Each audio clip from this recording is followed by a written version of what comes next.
Are you going to play the whole thing? Oh, for fuck's sake. It's only a minute.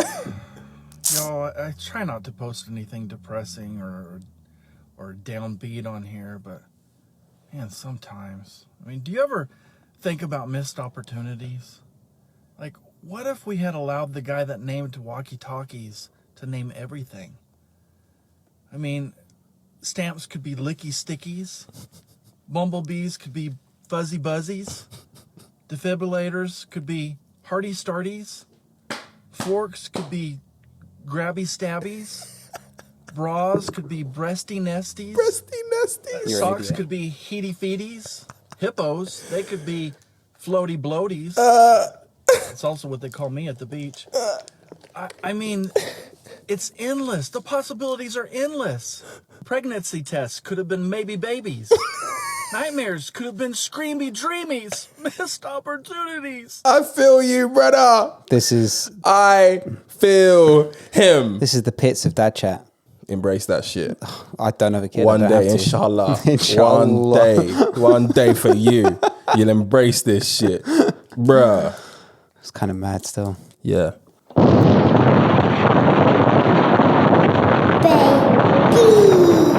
This Could and terribly. episode 15. 15. Aquí estamos. Gans. That was better than last week's. Gans. I went 14 last week. That was awful. Say that. Yeah, I did say that. Yeah, man, here we are again. This Kid and Terribly. It's your boys. We are back. Thank you to everybody who listened to episode 14 and the ones before. Quick shout out. We do this every single time, but we have to do it. Big up to all of our listenership. Everybody who's listening on SoundCloud. Weird that we got some fans there. We love SoundCloud. But yeah, shout out you. Spotify, Apple Podcasts, even the people who are just like tuning in on YouTube, all 20 of you. Shout out you. Shout out to people who put their name on the mailing list because they want to receive some emails from us. God damn it, we love you. We are going to get round. We're going to have to get round to writing some shit. Yeah, because they've given us their time. Yeah, and if we're you going ain't to give them something. Yeah, and if you ain't done that, do that because our emails are potentially, in theory, pretty lit. It's going to be lit. Yeah. Inshallah, it's going to be decent. 100%. But I hope you guys are all doing well. If you're in the UK, it's been a pretty decent week and a half or so. We're allowed out, baby. The sun is shining. Lockdown. I think Boris even said today that technically speaking, the UK is no longer in a pandemic. That's mad chat. Say what? That's mad chat. Yeah. Apparently because... and until we can actually bev inside a pub, we're still in a panoramic. Yeah, I hear that. Panasonic ain't quite over yet. I'm having to book gardens. For the first time in a very long time, Tottenham are actually in the cup final and I can't get a seat. For real. And I don't care what anybody says. It's still too blitz outside to be just gallivanting and drinking outside. You got to be really covered up for that shit. Dates in a puffer jacket? Yeah. That's not me. Anyway. How you been, man? What you been saying, Johnny boy? Bro, what haven't I been saying? I don't know. I'm not going to lie. I took last Friday off work and I spent 10 hours in the pub. Bruh. It was mad. I ended up like... Outdoors? Outdoors. Puffered up. Just with the boy. Honestly, I was so bad. Me and my mate were just headbutting each other in the garden. Bruh. Yeah, white boy shit. It was mad. Why are you Caucasians like this? I don't know, booze and freedom, two of our greatest institutions. It's crazy though. Like, so what runs through you chemically that's just like, yeah, your head seems like it wants to meet mine? Yeah, it's ethanol.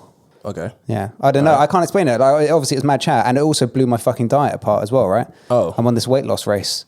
Oh yeah, beer does that to you, doesn't it? Well, it's rum, obviously, right? You never see me drink a beer in my life. But yeah, I was doing so well. I got down to the race that we've got on. Does rum fuck with your waistline? No, not really. Not as heavy. It depends what you're mixing it with. I'm mixing with lemonade. That's not ideal. All right. Were you just junk fooding after or what? Yeah, man. It was awful. But you also, like, obviously, if you're profesh de la sèche, like I am, then you pre-munch, right? Profesh la sèche. Profesh de la sèche. Okay. So these times we've got to the pub, had a couple, gone to the chippy next door, got a large sausage and chips, boshed that, done another 7 hours in the pub, got home, chicken burger, 10 wings, chips, woke up the next morning, played football, come home. You're doing Caucasian patois again.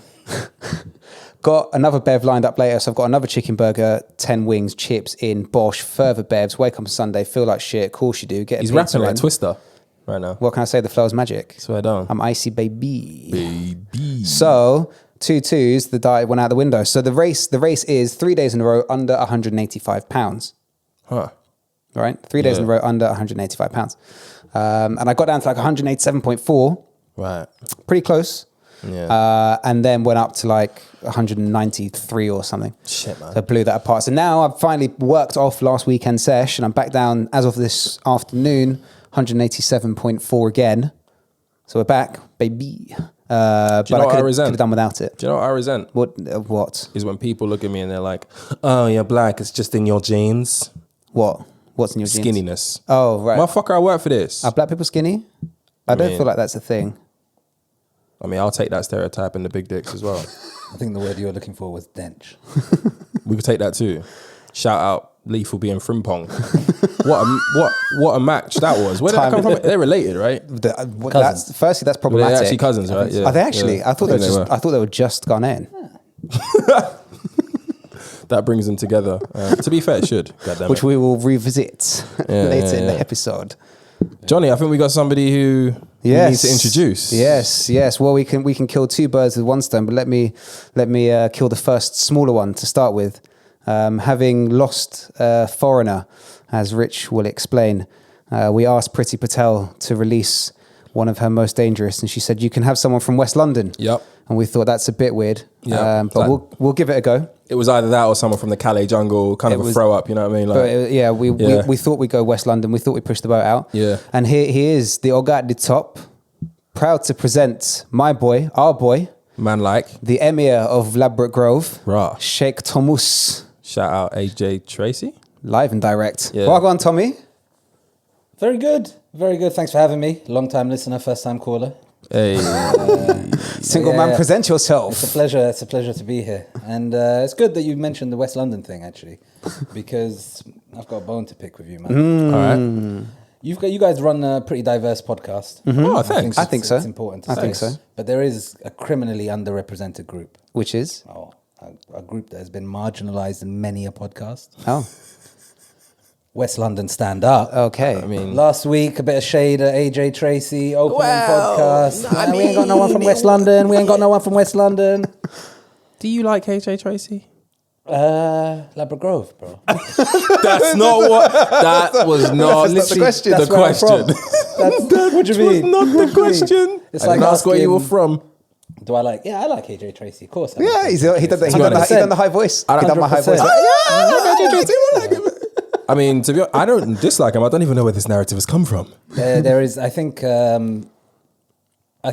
it's not only me that feels this way. Oh, wow. Am I like not allowed in West? Do I need to call it in before I come no, there now? it's not quite there. Your called visa the still MA. lands. Oh, shit. It's still, yeah, you know. But it was looking shaky at one point. They were looking at multi-entry to single entry thing. But let's see how the cookie crumbles. Different kind of wristband for my man. Look, after talking the talk, The West ain't gully though, is it? Like the West needs a rebrand. Wow, Because so like see all I think about when I think about West London is just like Portobello Road and that nice little pub that's just got flowers hanging off it. What's it called? that's fair. The Churchill Arms or something. I live around the corner from that. Ah, But Just to let my know, innit? what that I ain't the will, hood. but what I will say, That's nice. what I will say, yeah, is when you think of West London, what you think of is adding value. Oh, okay. All right. West London is like I don't know how to. West London is all right. If the parts of London were the EU, West London is the Germany, right? It's the powerhouse. It's Well, it's the dry bit with no food nobody wants to visit on holiday. sure, but without it, nothing exists. For real, East London can bring some artistic flair, but there's no tax receipts. What do you mean? There's no value addition. What do you think Nothing. what do you think the docks is at? The what? The home of industry. It's where the city was built from the east of London. City of London is Baby.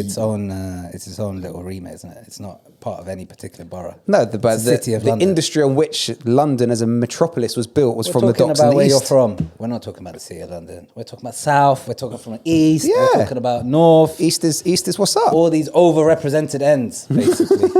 That's where. Do you never but anyway, question? Do you never question why West is underrepresented?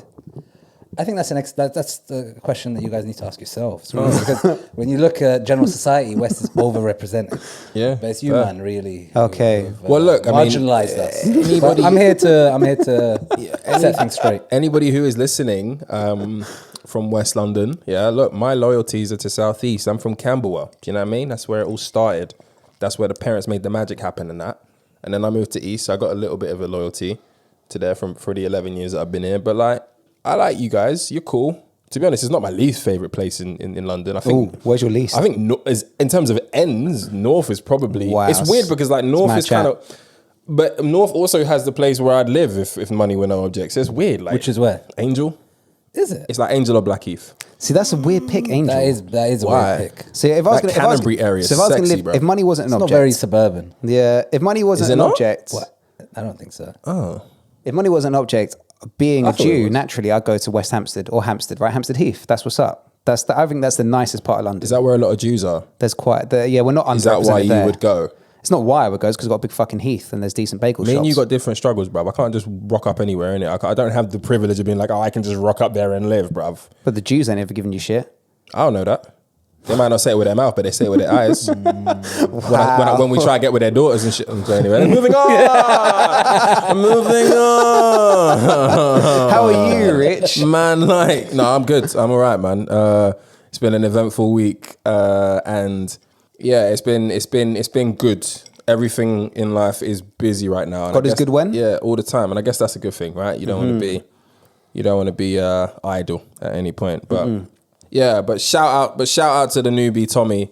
Calling you a newbie is a bit weird. Shout out to man, like especially Known you for so long. since I've known you since university, and like we go way back. Ooh, Shout out to Imperial man friends. Ooh, into Imperial. Ooh. like Imperial baby.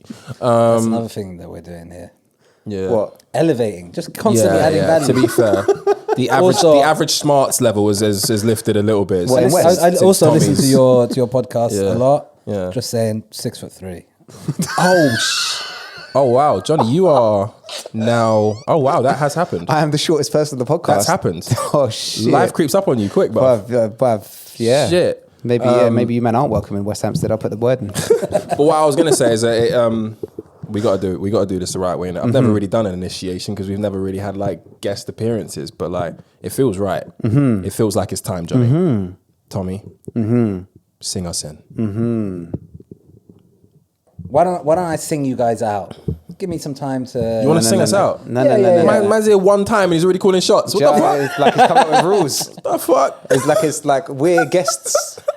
Come on, His bro. initiation. Initiations aren't supposed to be fun, Tommy. Yeah, It's not meant to be They're comfortable. not supposed puppy. to be comfy. Don't worry. We can edit all of this out, or we might not. Yeah, no doubt. I have no problem. That high voice has come back, right? It's all right. I mean, I got skills. No, I'm all right. I swear. But I don't even mind singing. I sing all the time. What's the first song? Let's make it easy for you. What's the first song that comes to your mind when you think West London? That's a lot of pressure. I feel like the only thing that's running through my mind right now is AJ Tracy's Labra Grove. Basically, obviously, Can't be rap. You got to sing a it. classic. He needs to pay us after this episode. know what I'm mate. saying? Yeah, it's Jesus true. Christ. He's got a new album out called Flu Game. Fucking hell, bro. But he's independent. He should get the struggle. No, Come on. 100%. But He's he's also a independent. Tottenham fan, so come on. Cop AJ Tracy stuff. He's fully Is he independent. independent? Fully. Yeah, fully, 100. Oh wow, I didn't know that. Yeah, We that's back his that. whole story. But He grew anyway, up himself. we'll let you have a moment. You can hit us with a random singy song when it comes to your mind. Yeah. And we're But expecting it. But yeah, the obvious situation here, as you listeners are probably cottoned on, is the fact that we don't have our friend man like Xavi here with us today, and I'm here to announce that this is going to be the foreseeable situation going forward. Xavi has decided to depart the podcast, and we wish him all the best with everything. Things were a lot. He's a very, very busy guy, as you all probably know. And yeah, unfortunately, with this, we need, you need to have a certain amount of time. It's podcasting ain't as easy as it may sound. But we make it sound. Yeah, and it takes a lot. It takes a lot of energy. It takes a lot of time and investment. And sometimes timing isn't the best. So that's all this is. We move on. We move up, and we wish him all the best. It is What it is. Any questions, slide into the DMs, and we will ignore. No, I'm joking. I've never ignored a DM in my life. I'm way too nice. I'm not gonna lie. Yeah, I think I tried to once and I felt bad the next day. Yeah, bro, I got can't do back. it. Yeah, As soon as I see it, like I've got no big time bone in my body. Yeah, exactly. I couldn't do it. No, but yeah, big up. We still here, man. Episode 15. What's up? That's right. Are you ready to sing now? Yeah. just gonna go into it. Let's do it. Let's get it. I just realized also, There's bare chat and no singing. it's a relatively high-pitched song. Good thing better. Have you heard the song? Do you know what song I'm talking about? No, which one? I sold my soul for the second time. Man comes in like 6'4", yeah. Free. I don't want to be stepping on any toes. Afro here. coming out the sides of the baseball cap, yeah. That's right. Well, they all got their top cap. Friggin' Mask of Zorro mustache, yeah. Big facts. And then he goes fucking falsetto with an Oasis track. Look, I think If you've ever heard of The Range in your life, Tommy is The Range. Didn't even go for a full belly, like step inside the eye of your mind. Don't you know your mind? Like you could Not have at gonna least lie, man. given it some. I thought this was important because he mentioned obviously the unimportance of being idle. Yes. But also the song also starts with "I sold my soul Sing for it. the second time." Shit. That's Wow. prophetic. No, I like it though. I liked how you linked it to something I said. That was very. It's very deep. That was skills. Deep and meaningful. But can you sing? Does that it? mean I don't have to sing? No, it doesn't. But yeah, but give the people like a little introduction to who you are, bro. Obviously, we know each other. We go way back, and you know Johnny. We all used to work with each other at one point, but we went back to university days. Tell the people about Tommy. I've just re-emerged into the London scene. I spent the last 5 or 6 years in Dubai. So I'm trying to find my way in a city that has changed dramatically since I've been away. Can I ask? Yeah, what changed? 2 things have changed. Okay. One is, I guess, largely how I perceive things as a result of being in a toy place for 6 years. Yeah. Where it's a bubble, right? In Dubai, it's lovely. I enjoyed my time there. But there are many things that you don't see, Yeah, right? So 100%. when I'd be back in London 3 times a year, but there'd be times where I would just come back for Christmas, right? So you forget a lot of the hustle and bustle of London, let's put it this way, right? Yeah. So I remember one time jumping out of a train, where was it, King's Cross or something, and I saw a homeless person when I got out, right? I've lived in London all my life. That shouldn't be surprising to me.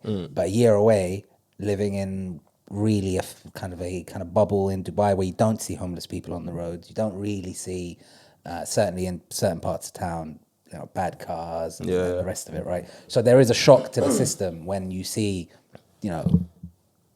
rats on the street or dirt and things like that, right?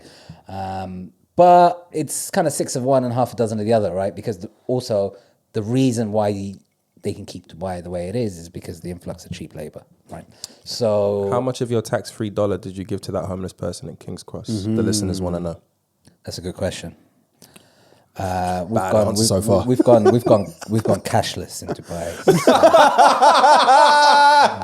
So if you're homeless, you need a So card let me tell you a machine story. with Tommy. You need a card You machine. say you need a Chipping card pin. machine, but I'm not introducing anything new here. I spent copious amounts of time in Lagos. The beggars in Lagos have card machines. No way. Big facts. I've given money via tap. Lagosians are hustlers. Yeah.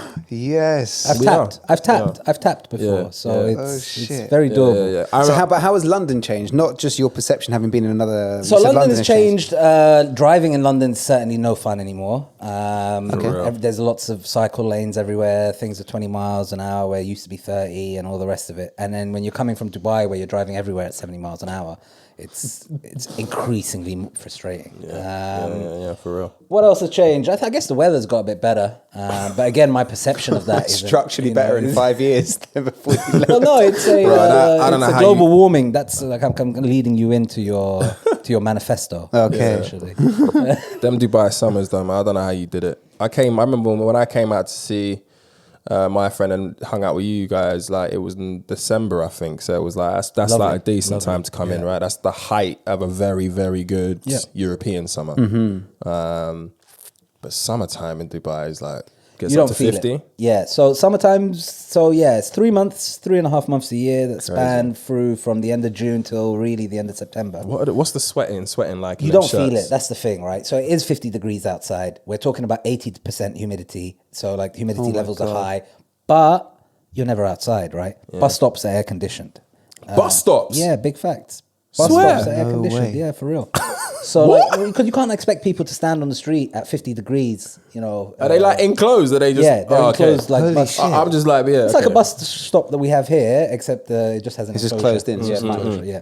So you never. In fact, ironically, it's in the summer that you catch colds because you're moving from AC to AC to AC, from the car Facts. to Yeah, the yeah, office yeah, to the for real. house to the mall How funny. For real, to for a real. restaurant. So it's really during the summer that everyone's noses are blocked. Yeah, man. But anyway, this is a preamble to all long preamble to say I'm who are glad you? to be back in London. Hey. Glad, welcome back. glad to be back home Yeah. amongst friends 100%. and foes. Yeah. We'll get to that. It's been a crazy week, and we're happy to have you. Amen. Thank you. Did I ask you how your week's been? Yeah, you did. Oh, I got it's been battered and headbutted Oh my yeah, mate. no, my bad. So let's just jump into it then, bruv. This has been a fucking eventful week. I need to say that, listeners. In between Xavi leaving the podcast, we've had a whole bunch of other shit going on as well. R.I.P. George Floyd. We've obviously had that situation, which we're going to get into. But this week, starting, religiously, the day the week started, Sunday, right?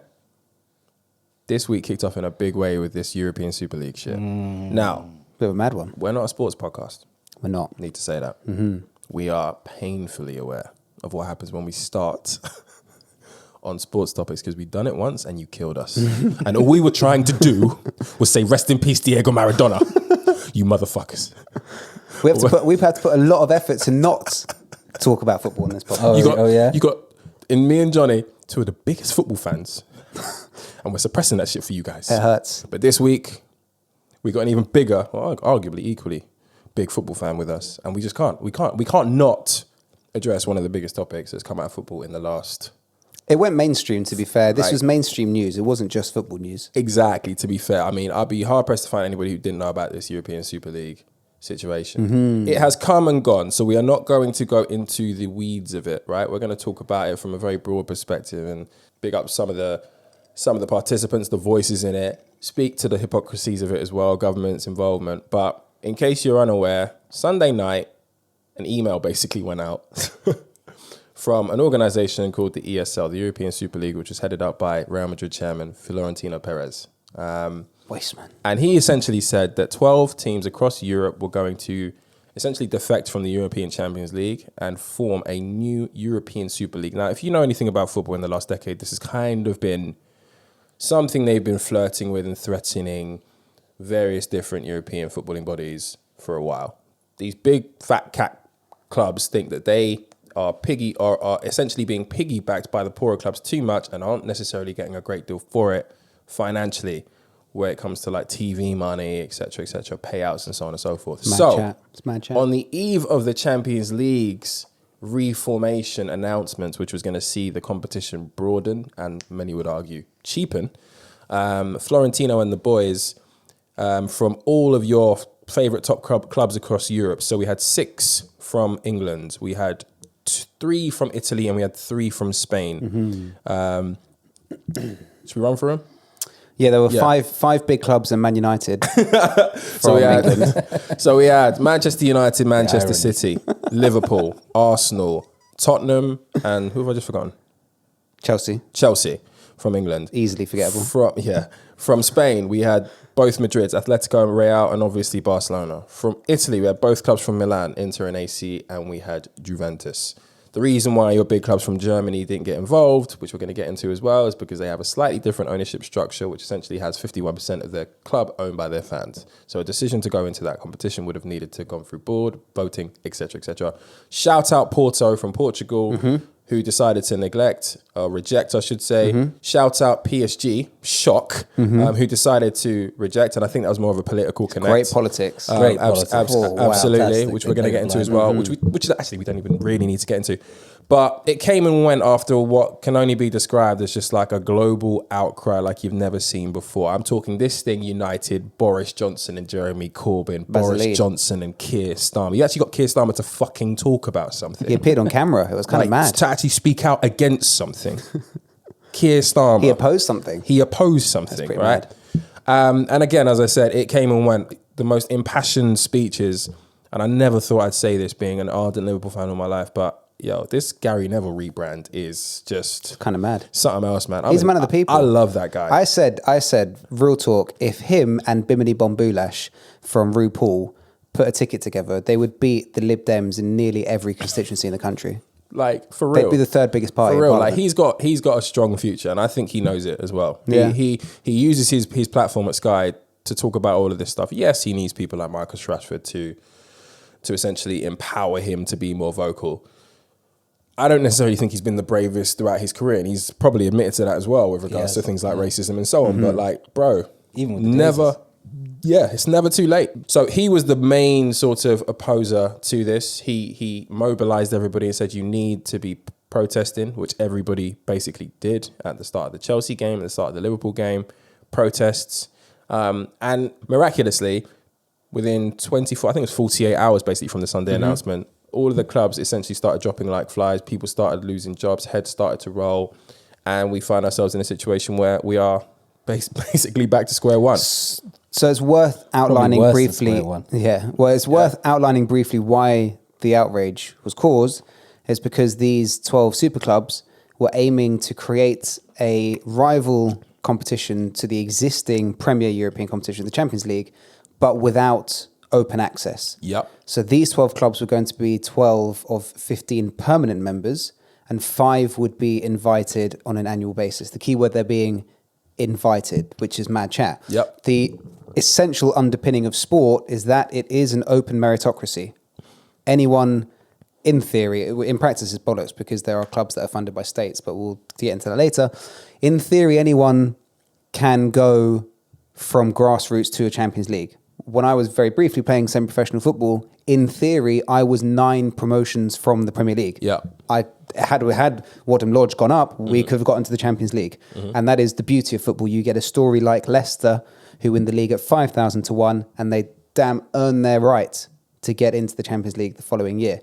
Now, And then use the basis of that success to fund their club, to fund their club and and be now- a highly competitive sure, team. and now they are sustainably competitive Exactly. because they had a good year. And this story is replicated across other leagues. Atletico being one of the clubs in Spain, for example. So the driving force behind this was 3 clubs, as we understand. Well, 4 clubs. It was Man United, Liverpool, Arsenal, and Real Madrid. Now, Real Madrid, the outlier, their club is owned by a Spanish construction billionaire. The other 3 clubs are owned by Americans. Now, if the concept of a 12-team league with no external access and no relegation sounds familiar, it's because it's the basis of all American sports. What they were trying to do was create a quasi-franchise model for elite competition that was excluded or exclusionary to smaller clubs, but also meant that the bigger clubs who haven't performed as well as their histories suggest in recent times could never drop out of the elite circle because they'd be receiving an inordinate amount of funding through this competition's increased TV and sponsorship revenues. Yeah. And it was this Americanization of sports that removed the meritocracy that people protested against. The scary thing as well is that it's clear that this is an ongoing thing, which I said at the start, they've been threatening for some time. It's a perpetuation of my view that they're essentially doing everything they can to turn away that working class penny or that working class spend. Because ultimately, we know how this goes. You've already spoken about the Americanization of it. They want this all to be corporate boxes. When Liverpool did their most recent expansion of their ground, I think 90% of what they extended the stadium to went to corporate boxes. Really? Yeah, pretty much. It was the majority. I think if they added 11,000 seats, the majority of them were corporate boxes. No way. It's a continued piss take, and I think they're just trying to push out the working class fan because they know that is essentially there's a peak to what that working class fan can bring to the club financially in terms of kits, in terms of spend, in terms of subscriptions, etc., and that's fucking dangerous as well. So this was one of the most egregious things that they said. I think it was either a quote leak or a document leak, but basically they said that the idea of, quote, legacy fans, unquote, was the basis of this. And a legacy fan is you and I and your old man and your auntie who used to go... Generational. Used to go down the stadium. And the problem with the legacy fan is... The legacy fan has an old kit from 5-10 years ago. All right, they don't buy it every year, probably. Yep. Some do, most don't. Yeah. But they go for a pint down a local boozer or at home, and then after a couple, they make their way to the ground, and they might have one in there, and then they sit down, and they might grab some chips at lunchtime, and get a hot chocolate, watch the second half, and then they leave as soon as the game's over. Yeah. That is not ideal. Yeah. What they want, the American owners and what all these owners want to boost revenues is to get tourists in, pay higher whack for ticket. Buy all the scarves. So they first have a stadium tour. I don't know about all of that. So they first have a stadium tour, then they go to the merch shop, they buy a bunch of shtick, they stick around for a couple pints in the lovely new stadium, which is Tottenham's plan. Well, basically, it's been built so that you stick around the stadium. Yeah. Go to the merch, stick around, have a few drinks, have your little chips at lunch, and then you stick around after the game is done. But the point is that there is a larger spend per seat. Yep. And it's the legacy And fan that's who's what I been mean, going yeah. there is not welcome because they want to introduce this new model of That's higher exactly spending club. But I what I think the spend per seat is neither here nor there, because, like you were saying, like Manchester United have proved, sponsorship and TV rights is where the money's at, right? And again, like you said, these American owners have learned from their American franchises, right? So the difference between someone like Man United and someone like Arsenal is that when Arsenal sold the rights for the stadium and the sponsorship rights, they gave it all away, right? What you're seeing Man United do is give DHL the manager's seats, give someone else something else, and commercialize every element of their business model, right? There is no way spend per seat from a fan can ever come anywhere near that, right? And Man United's obviously we'll talk about Man United because obviously I'm a fan, but also because it's a public company, so we can easily look at their accounts. Yeah. Right? And when you look at the evolution of Man United's business over the last 10 years, it's clear to see that fans are less and less important every year, right?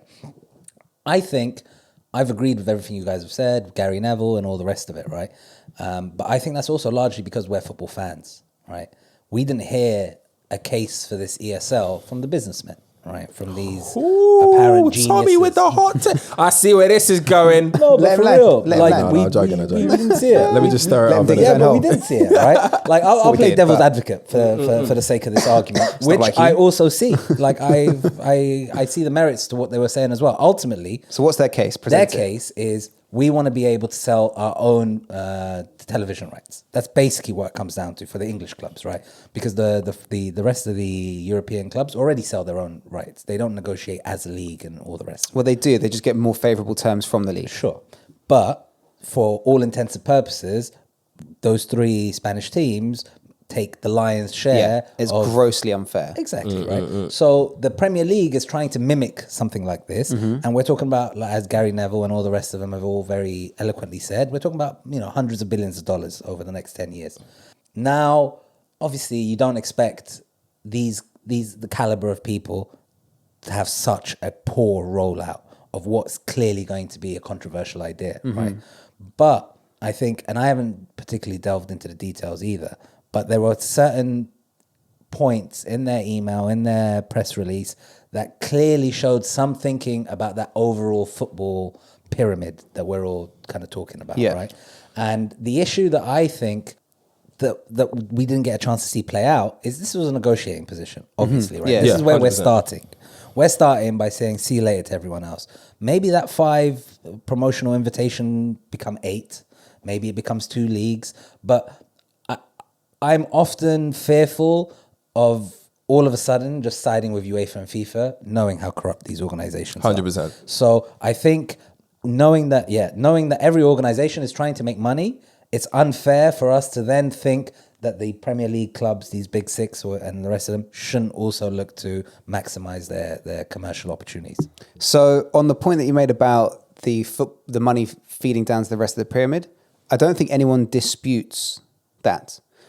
They all dispute that. No. Every single person. They No, said that this wasn't would the point of kill, objection. This would kill football in the lower leagues because of the lack of trickle down. That was the argument. Because the leagues will kick the clubs out for joining the Super League. No. Yeah. Yeah. No. I think that was the basis of a lot of people's arguments. Yeah. So As if in the instance that they are kicked out of the league, then what do these other teams really I think we have to end be up with? realistic. It's basically like a cult league, a cult Champions League, and it's like, all right, cool. But For us hipsters, we'll watch it because it's like, all Yeah. right, cool. We got a new second club that we'll look after, we'll support. Yeah. But I think there's a that's couple still of points. ruined football. A couple of points to rebut that is we live in a country of 60 million people where we have a very strong football culture, right? But the 150 million Man United fans in Asia or the 100 million Man United fans in Africa or the Chelsea fans and all the rest of them, will they really care that much about whether the league is a closed league or not? That is I think that's the rationale they went into it. They thought we can run roughshod over the UK, right? And the rest of the world, they're going to buy into this because they've taken a view. These companies have essentially I say companies, but these clubs have essentially taken a view, like I've alluded to on this podcast before, or even just said, that the average fan today isn't really into clubs. They're just into the spectacle. They're into the players. So they've clearly taken a view, and I agree with you on that sense. They've taken a view. Fans matter less, I should say, sorry. And yeah, we essentially are. I'm kind of in between both of you because it is a sort of cost per seat perspective, as Johnny says. But it's because as a business, they have taken a view, and that's what businesses are kind of supposed to do, right? They're supposed to take a view on where the business is going and try and maximize that. And all the rest of the fiduciary duty to 100%. Maximize shareholder The problem value is that they probably haven't realized, in my opinion, that there is a ceiling to what you can earn from football. And if you aggressively try to reach that, instead of like over time try to reach that, you potentially cut your nose off to spite your face if you have a backlash which is so strong where you lose your core altogether. Because there are still people, football as a spectacle is getting pretty shit anyway. So the entertainment... Because there's too much football? Or Too much football, negative tactics, managers getting sacked all the time. It all has an effect. There's no fans at the moment. Yeah, like it's the death of the 4-4-2. It's the death of the true number 9. It's the death of the true number 10. It's the death of like all of the wingers. Like we've lost actual romance in football. Yeah. Football's actually quite boring. Yeah. We watch it out of habit. So maybe they're taking a view that, yes, the overall quality, and I think that's what Perez said, right? Yeah. Football 16 as a whole. 24-year-olds don't watch football anymore. It's exactly, because it is getting kind of boring. So I understand the view, but we'll round up with you. There was a lane to make this happen. They flopped the lane through poor execution, right? Yeah. And also we probably should also give a shout out to the government on this, really, right? Should we? I think we should, because I mean, child poverty, not a word. Don't really give a shit about that. Dodgy COVID contracts. No, don't give a fuck. BLM protests in the summer. BLM protests. Shut those down. Cred report. Shut those down. Who gives a shit? Stop them. Oh, but the Super League is what gets you out of bed, eh? Finally, they're all on camera. Tommy, we need to rationalise this. I think we can. I think we can rationalise it because we saw. Look, I'm not here to defend no government, but ultimately, you might get a nickname. We saw, exactly. Don't tempt me. We saw 2 days of outrage, right? We saw wall-to-wall coverage of your boy John W. Henry or whatever his name was chased down by the BBC in Boston, right? Yeah. So this was huge news. They had to comment, right? And if you ask me, that kind of Gary Neville Carragher victory lap that they took with Gary Neville having that sip of wine, it was fairly self-serving. Right? Entirely. Because ultimately, these guys, these 12 billionaires who collectively are probably worth 30, 40 billion dollars, right, are walking command and control centers, right?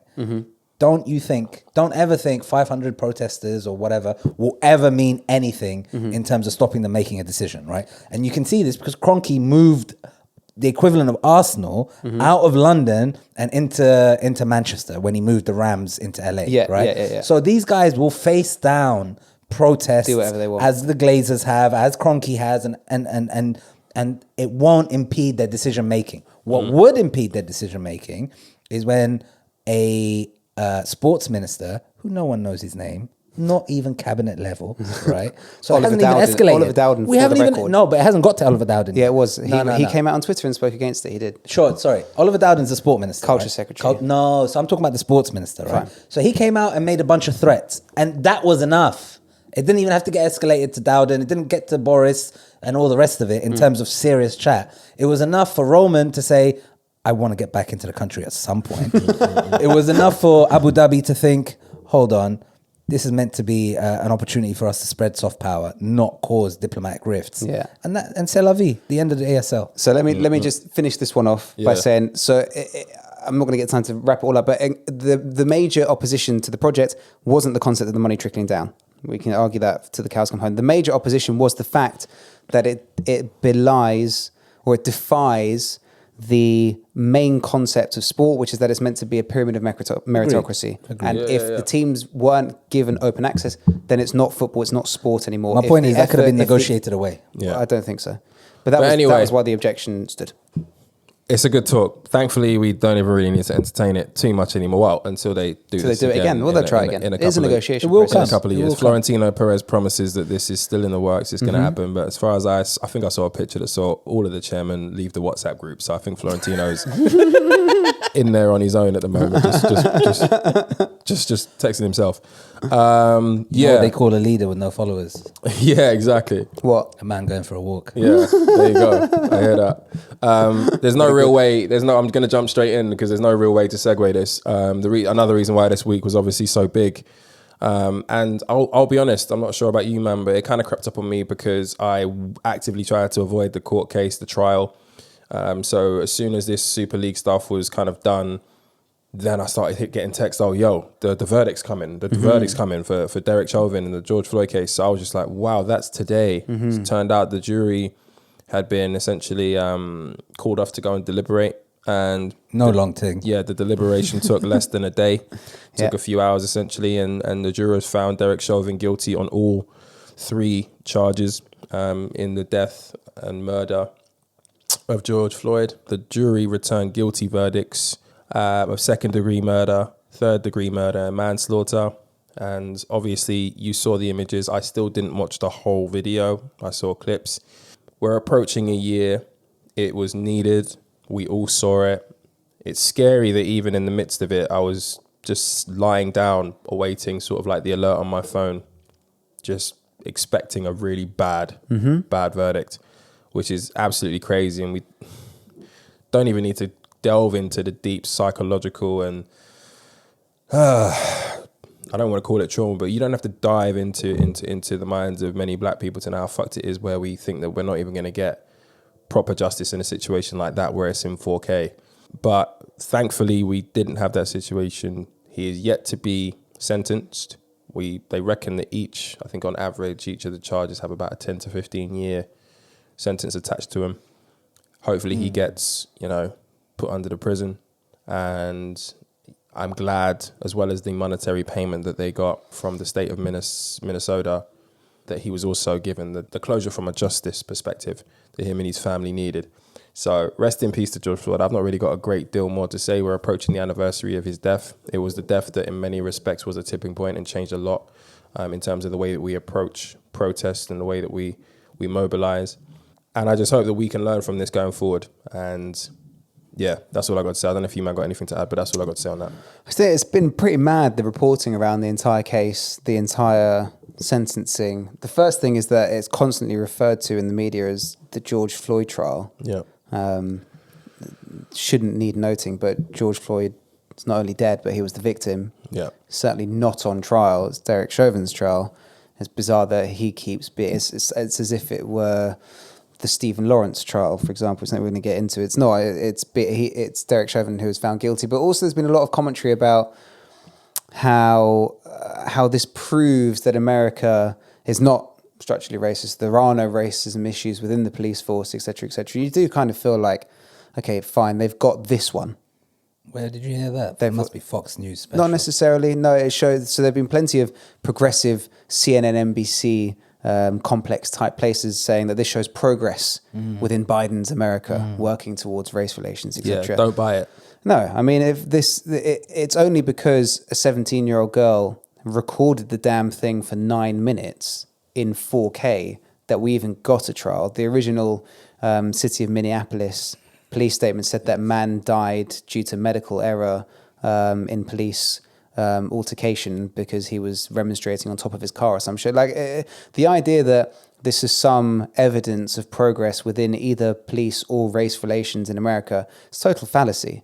This bloke's basically been strung out as the one sacrificial lamb that the police force are ready to give up in order to maintain this kind of structure of power without the entire country either descending into race riots or falling apart. As we found out minutes after the verdict, all the way in Ohio, when Ma'Khia Bryant was shot dead by a police officer, basically within minutes Didn't even have of to go the that far. verdict. There was another case A few days before. a few days before, 100, Yeah. 100, like not 100 meters, but like literally within the same Yeah, zip Minnesota. code. Yeah. About the taser and the gun. Yeah. So like, so there've been plenty of commentary from liberals, as we would define liberals, Democrats, right? Yeah. Who've been saying that this, shows progress. This is the end of a story, etc. It's absolutely not the end of a story. It should hopefully it's a bad choice of wording, but it should be the beginning of a process. It's not the end of a process; it's the beginning of a process. That these officers need to be held accountable. I saw a ridiculous stat, something like of 13,000 cops or 13,000 cases. I think it was 16,000 cops who have been on. Or so 16,000 cases where people have died. Only 70 have been found There you go. guilty. That's the one. Which is bonkers, right? Yeah. It's absolutely bonkers, and it speaks to a structural issue of an ineffective prosecution. Yeah. If nothing else, before you get into the Very concept generous. before you get into the concept of racism, etc., it speaks to an ineffective public prosecutor. But the idea that somehow America is now cleansed of its racial sins because one cop has been strung out to dry for killing a black guy on camera, it's a fallacy. I think it's very dependent on the prism with which you look this through, and that prism is generally age related, I find, right? So I think people who are in that demographic, the age demographic of ourselves, right, would have no other real expectation, let's say, than him Derek Chauvin being found guilty. I think these CNN people that you're talking about, and maybe even people who have like kind of our parents' generation, who lived, or even not even that old, but who lived through the Rodney King and have seen many other controversial trials, they may have found this a milestone, a mini milestone where we're seeing progress, right? But only because of the prism with which they're viewing this through. I think anyone who didn't witness these trials, which are basically anyone under the age of 30, 35, I think would have expected this outcome. The saddening thing for me, this outcome changes nothing. Right? Yeah. There are major stakeholders in this kind of conversation, if we will. And the largest stakeholder obviously is the police, right? Yeah. And you're seeing it. You're seeing it in the same zip code. You're seeing it with that 13-year-old Mexican kid. Yeah. You're seeing it with the guy who was trying to escape. Oh, he shouldn't have run. Why did he try to run away? He deserved to get shot, right? There was that little 13 or 16-year-old girl who had that knife. Yeah. The army colonel who's dragged out of his car in the Micaiah petrol Bryant station. in Ohio. Yeah, the guy in the petrol station who got Yeah. who got sprayed, pepper Yeah. sprayed, and all the rest of it. So you see this time and time again, right? And somewhat it's an issue structurally with America and firearms and all the rest of it. But there is ultimately a structural issue, structural racism within policing in America, basically. And it's very clear. It's about, I guess, now, I think, Rich, when you were talking about this at the beginning, you mentioned that this murder or this killing was an inflection point, right? You said it allowed tipping people point, to mobilize, and it was a tipping point, right? But I think the next tipping point is putting the necessary political pressure, basically, that's needed to make sure change happens. Because one by one, it doesn't work. Case by case, it's not an effective solution. And it's not lost on me that the tipping point also came during a global pandemic, right? So that also played a part. And if we are going to if we are coming towards the end of this global pandemic, then naturally people's vigor and people's persistence on some of these cases is going to wane and is going to essentially fade a little bit as we go back to life. Yeah, I think as if I can we know it. interject. But yeah.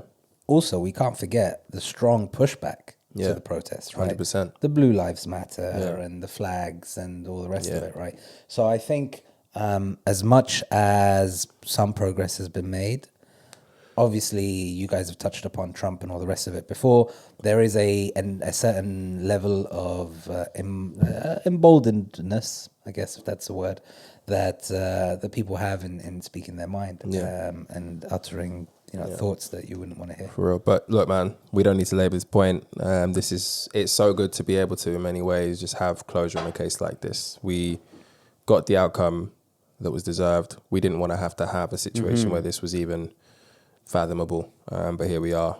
But Can I ask you a question? The next possible thing is the right outcome.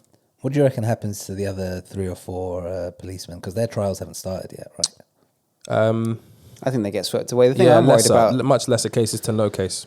Yeah, the Yeah. thing I'm worried about is that the defense have One of them was grounds. new, I think, as well. I think that's going to all play anyone a part. keep their job? They all keep them jobs. I think the other guys standbys. will keep their jobs. Yeah, I think they'll You keep think their so? jobs. The other guys, yeah. You think they'll keep their jobs even though they're going to trial? I So reckon if they get found not guilty, they got they'll the keep their scalp. job. They got the scalp. Yeah. I reckon. They got the sacrificial lamb, right? And the thing that I'm concerned about is actually Chauvin's defense lawyer is going to or has put the appeal in. There's a decent case that there was undue political pressure put on the jury by Biden and by Pelosi, right? But also the worst. It's Diane Waters that. Yeah, no, it was yeah. Maxine Waters. Maxine Waters. Yeah. But the thing that really got me and why this is kind of to wrap this up, I guess if you want to move on. But the thing that really speaks to just how fucked America is mentally is Nancy Pelosi, who is the most powerful Democrat in America beyond the president, came out and basically looked to the skies and said, "Thank you, George Floyd, for your death, serving as kind of a martyr for justice or whatever." Say what? Like that kind of that when people speak of an institutional racism, it's not that every white copper hates black people. No, it's that there is an institutional ignorance to topics of race, and that the most powerful Democrat in the country views George Floyd as a willing martyr for race relations is just bonkers. Read the room. It's just Nancy. it's sickening. Anyway, rest in peace, George Floyd. I'm glad we got it. Derek, you got what you deserve, buddy. Enjoy. What do you think happened to Kate Fleming, man? Kate Fleming? Line of Duty. Oh shit. Yeah, Do you think she's alive? So by the Never seen time Line of Duty. Oh my God. bruv. I lived. Wait, should abroad we for even the be last doing few this? Because this years. could be potentially like a spoiler. Well, but no, because by the time the episode comes out, people will We'll know what's know. happened to her. Facts. So guess, right? So I reckon AC12 double tap my man. He's not watched Line of Duty. But then he's just gonna I've lived he's gonna be a abroad. waste man. He misses Oh, out. yeah. Do you know how Isn't it? excited I am for people who haven't watched any of it, knowing that they're going to watch It's it? that fucking good? madness. Oh, it's Bro, madness. it is like one of the great television It's almost like programs. like season 3. Uh, Is it better than Luther? Oh my God. Oh no, No, it's different. No, It's I mean different. for me, they're completely different. Number one, but like Luther will not have you on the edge of your seat, Line of tearing your Duty eyes is out. just a different level in It's terms pure of adrenaline. in terms of its complexity, Yeah. in terms of how deep they go into the ins and outs of like the police system. Like you pretty much need like a notepad when you watch Yeah. like, Line of No, but Duty, you like also- just to connect dots. Like when you watch Game of Thrones, like so this person's in the family. That's the Lannister. Da, da, da, da. It's deep, bro. So Luther is like fantastic writing and acting but like you feel physical pain watching Line of Duty. When it gets to like the last 3 seasons of an episode and you've been watching the whole thing and like you're on the edge of your sofa, like scratching your chest and your hair in anxiety of what's about to happen, there's nothing like it. It is fucking nuts. But anyway, they double tapped My Man and Kate survives with the bookie Scottish lady. That's what's up. I really hope she doesn't go. I like looking at her. Anyway, she's got a weird face, but I like it. I read something on the internet and I want to run it by you guys. Okay. It's a little Curveball. Let's call this segment. Let's We call this passed the segment. watershed. Let's call this segment. Yeah, exactly. Technically, we have. Yeah. We're 8 minutes past. It's called relationship advice. Okay. This is the segment. Okay. Indulge me, because it's not necessarily the shortest story in the world, but just indulge me. I met my husband when we were 22. We're both 29 now. We both had just graduated and had both just begun entry-level jobs in our fields. My husband was also struggling to start up his own business. He proposed to me after 2 years of dating, and our wedding was about 7 months later. My parents are very wealthy. They gifted us a house as well as the financial backing my husband needed to begin his business. He was able to buy office space as well as all the machinery and equipment he needed. His business has since grown and is doing very well. Yeah, bully. My God. Saturday night, my husband returned home from drinking with his friends. He was very drunk. I didn't mind. He doesn't go out very much with his friends too often. I was on the couch watching television and he joined me. The conversation turned to when we had just started dating. At some point in the conversation, my husband admitted to me that even though he had found me attractive, the reason he had asked me out on a date and then asked me to be his girlfriend was because of my family's money. He admitted that even though he did love me, he wasn't in love with me for a long time. I asked him when he finally fell in love with me, and he said he was sure of it after our first daughter was born. Oh. I think he genuinely thinks that this is okay because he did end up falling in love with me. I see this as him lying to me throughout the entire time we were dating and engaged, as well as when we said our vows. He decided to have a child with me even though he wasn't in love with me. I remember noticing the change in him after our daughter was born. He became way more attentive, way more affectionate. He communicated better. And now I realize that's because that's when he finally fell in love with me. He's justifying this by saying that he did love me. And just because he wasn't in love with me doesn't mean everything was a lie. I think it absolutely was. I love my friends. I love cappuccinos. I love Deadpool. It doesn't mean I want to marry and have children with any of them. I know at the time we started dating, he had just broken up with a girl he had dated throughout college. I think he was still in love with her. He saw dating me as an opportunity to move up in the world and nothing else. It wasn't because of me as a person. Apparently, the reason he asked me out and not my sister was because she looked uptight. I don't know if I can get over this. My guy was in confession. I don't know if I can get over this. We acted normally for the kids this morning, but I texted my husband after he left for work and told him it was probably best if he stayed somewhere else tonight.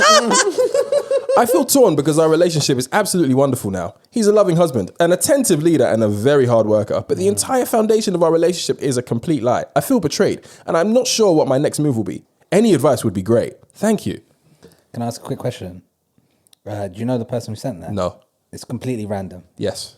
I stumbled upon this on the interweb. Guess the race, Johnny. I mean, should we play a game of Guess the Race first? Give it. I reckon. No, I reckon they're Nigerian still. I was going to say African. Yeah. 100%. You see, this is where you guys have gone wrong. She wouldn't be as outraged. Okay. All right. Elaborate or I was no, going to say just- he's forgot he's at my house with the knives. I think the we'll back. just let that linger. And I don't think it's a Niger thing specifically. No, I think as a continent, I think there's more understanding. I think one can. You have to see it to believe it. But I think in cultures where there are like arranged marriages and stuff like that, this Exactly. probably wouldn't be from there because Exactly, 'cause it's commonplace. Yeah, it's You commonplace fall for you in to love. grow in love with somebody Exactly, before you fall in love with someone. But getting back to relationship advice, Johnny, is this lady in the right for wanting to assess her relationship with him, even though he's given her the family, they've built the family together, he is in love with her now, but just maybe not at the time. Yeah, so look, the first thing I'm going to say is, fellas, if you know you're a talkative drunk, Just shut the fuck up. Just shut the fuck up. Just come home from your drinks and go to sleep. go to bed. Don't go to the sofa. True. Or put something on telly that you want to watch that distracts your attention. Don't come home I just to want to go confession. kiki. Little There- pasa. There is no upside. No upside. There's no upside. None. It's a bad trade. Secondly, if you've determined that you are a talkative drunk, find other topics. There's always shit going on. I mean, I think it's Compliments more, work. Your hair looks gorgeous. Your nails look fantastic. Yep. How's your mother? But that's level 1 deflection. Sure. I mean, yeah. It sounds like, if you ask me, she always had some sort of a feeling about this, right? Because I doubt he came home drunk and then just randomly spewed this out. So there was a bit of what it sounds leading, like. right? There was a bit of leading. She must have asked him a couple of questions. And he was just fed up. And then he was, I think he was just inebriated. Realistically, there are some lies Drunk man that you have to die thoughts. with, right? There are some lies you have to die with. You die Yeah. with the lie sometimes, right? 100%. And that one, Charlie, he made a very bad mistake. This one will not end well. What's wrong with him? Like, This will end what's terribly, wrong with this him? one. Yeah, exactly. This one will end terribly. But like- unless the parents gifted him 2 houses. Yes. I mean, are we about to start sitting here like and acting as if like the decision that goes into some women's minds when they're getting with men is like wealth? I mean, you don't even have to answer that. I've never heard that before. Yeah, me either. To be honest, you're right. I've never heard of that either. No, look, I said There's nothing wrong with him growing to love her. Isn't that kind of how it's supposed to go? You're meant to, over time, go from a ordinary level of love because this person ticks X, Y, Z boxes to being absolutely infatuated with them, look, knowing exactly how they move, knowing exactly how they think over time. And kids and all that stuff do that shit. Like the right? idea that he's meant to have been in love with her from day one is mad chat. But I also don't think that's position. Some men are wet. I don't think that's her the position. position, yeah. I don't think that's the position. Yeah. I think if he's been battered and stupid enough to come out and be like, listen, sweetheart, you were all right, but I'm in this for the property. Like Only reason I didn't go for your sister because she's a bit stush, innit? Well, she basically your sister. Generational wealth. Yeah, like your That's what sister I'm looked here like for. she might make me wait a couple more years, and I had shit to refinance. Like You can't that's not kosher. He's calling her loose. Basically. Yeah, that's not kosher. Relatively. Well, it's just less Your less dad uptight. is Aliko Dangote. What can I say, bro? I want the monies. I'm trying to restore the balance. You know what I mean? Yeah, no. So it is mad chat that he's admitted to marry. It's not great that he has married her for the money. It's really worse that he's admitted it to her. Yeah, I don't know about all of that though. I don't think. Look, I think she's right in the sense that she feels cheated only because she could have married someone else. It wasn't an arranged marriage, right? If it was like her rich pops putting her together with whatever his rich mate son or whatever, and then they kind of were like, we kind of grew into this love, then you're like, cool. But they were, according to your message, they were going out for 2 years, right? And then he asked her to marry her. So I asked her to marry him. It was quick. He saw her coming. Like, I think they were done and dusted the whole thing in like 2 years, 7 months, I think was the time. Yeah, so dated for 2 years and then another 8 months engagement. That's not that fast. My God. That's quite fast, bro. It depends on age brackets. Right? Depends It's not that fast. It also helps. It's 29, bro. fast. They're 29. Oh yeah, that's what They got got together when they were young, actually. Yeah, 26 or some shit. That be So look, he did cheat. He did cheat her. Yeah, he's finessed it. Because he finessed it. He's finessed it. She thought he was in love and he was ready to go. But he was in love. He was in love. He was. But he was in love. What's the bar from Wagwan TV? I've got love for her. Yes. Do you understand? Do you understand? I'm not in love with her, but like, I got love. I've got love for her. Do you know what I mean? But I mean, there's also. It'll be quite interesting. I don't know if there's a way you get an update. How did he know he was going to get gifted a house and the money to fund his business? He didn't know that. So it's a cultural thing. Rich. So that's why I said guess the race. Yeah. Because it's a cultural race? thing. Because like if they were Indian and he knew there was a dowry coming through or whatever. I'm not sure. That's linear. Yeah. You didn't have to even think too abstractly. Yeah, I'm not sure. Like Czech people are giving them kind of deals there to their daughters. Yeah. But isn't like love and relationships? Isn't the greatest foundation of love just honesty? Like, isn't he getting any points for honesty? In this? So he should have said from the get go, "You're all right. You're better than your let's sister, make this but work." I'm here for the cash." Probably would have been a good starting point. I mean, it's character building for her. What? To have her whole life chiefed. No, as in like the guy says straight up, look, man, like you kind of alright, You're better but than your like sister. you got You're not great, potential. but you are got rich. potential. Let's see how this goes. And then he surprised her with a proposal 2 years later. Also, She won. we also have to She think, won too. What? You have to also She's think, a winner too. Yeah, I agree. You also have to What? think the other side of the equation there, right? Like he could have also flopped. Turned out he took this small $1 million loan like Donald Trump and turned into a flourishing business. A hard go. worker. There you go. He's not getting any credit for that. Providing. There's no credit for He's that. getting no credit for that. You say it's tough. Just to the believe. He tells a little white lie, and now like the whole marriage is over. There's kids involved. There's kids involved. This What do is you mean mad you sent chat. him a text saying he's got to stay somewhere else? That's his house that your dad paid for. This is mad chat. Word between me being the fucking women's representative in this podcast. But yeah, no, she's right to tend to go fucking sleep somewhere else. At least give her time to digest the thing, innit? He's finessed it. Like, tutus, the only reason that, like, he must feel like he has won here. And in fact, he did so much as admit it to her. I was not in love with you until the kid came. I married you for the money. So he's I don't think won. that's what he said, No, though. That's not what it said. It's essentially He grew to what love he got her. at. He was in love with her. Yeah, it's a happy coincidence. But he loved her more after the No, babies they fell came. in love after the baby came. He loved her. He had love for her. But he fell in love with her after the baby came. So He wasn't acknowledged in he love won. with me for a long time. I asked him when he finally fell in love with me, and he said he was sure of it after our first daughter was born. Okay, there you go. That's a bit mad. to Yeah, be there you fair. go. On reflection, like So my man's imagine saying your vows and stuff like to somebody who you ain't in love with. That's a bit mad. On reflection. Depends on the nature of the vows, I guess. If they wrote the road. I promise to grow to love you in a couple years. Till death do us part. I'm here. I'm here. to cherish and hold you until the property solicitor turns up. No, but you can still cherish and hold without the love. True. Yeah, no, I think he's acknowledged that he's won. He's trying to give it to her because he's battered on the sofa, and so she's entitled to feel like she's. I think that's a good angle. So is he? So I think that's a good angle. He was overconfident. Is what you're saying. Yeah. He's like, what? So I've wifed comfortable. I've wifed it, bred it, put it in a house. I'm up. What are you gonna do? That's the woman's advocate. Is this I grounds? wifed it, bred it. I'm translating his bars. But one innit? last fact. Is this grounds? Is this grounds for divorce? I think she can be pretty pissed. Yeah, I think she can be reasonably pissed. If she went and told Oga, who gave him the money in the first place, that he only married her for a sham for a loan, Yeah, Uncle's going to be pissed as well now, surely. I think, again, For another real. controversial hot take. Uh-oh. I think anyone is only actually Say it with your chest. say it with the chest. Basically, it depends if she's got options or not. Basically, is what it comes down to. All right, Kevin Samuels. Depending on the again, that's why the culture thing's important. Honey, how do you Because- rate yourself? No, but from What's your worth?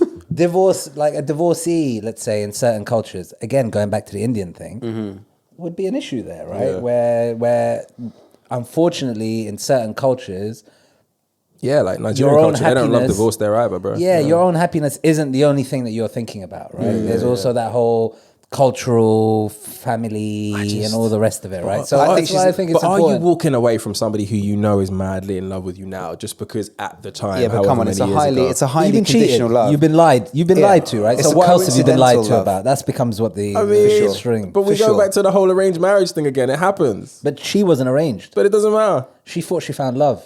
Exactly. She did eventually. It's coincidental. He happens to have fallen. I up wouldn't with say her. it's coincidental. He It put is. himself in a position Yeah, man. where he was with her for so long. It was like Stockholm syndrome. No one ever talks about what no one ever talks about what that guy was going through, where he was at that time. Stockholm You know syndrome. what I mean? God, For real. it's Anyway, the men's nah, rights I saw segment. that on the internet and I had to put it in front of you because I just thought it was hilarious. You know, she should leave him still. That's mad. But Maybe this should be a new segment. Do you, Queen? yeah, exactly.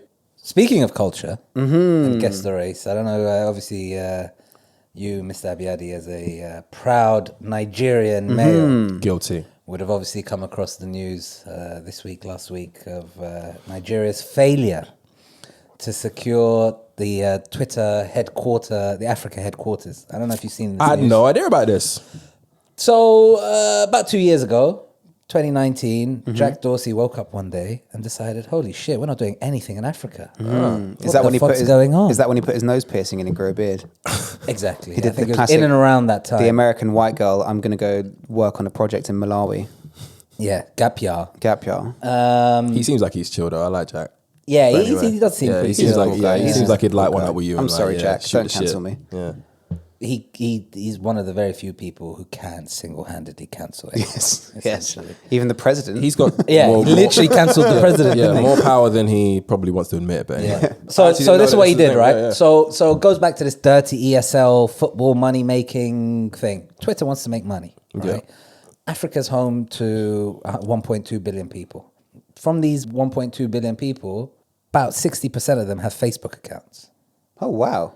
60% of people in SSA, Sub-Saharan Africa, But who have access to I'll the tell you why internet, that might be a fake have number. Facebook. I'll tell you why that might be a little bit of a misrepresentation because shout out my favorite aunt, yeah, my mum's older sister. She's got about 5 Facebook accounts because she keeps on forgetting her, her username and password. So let's shave No, off but it's about like active users, isn't it?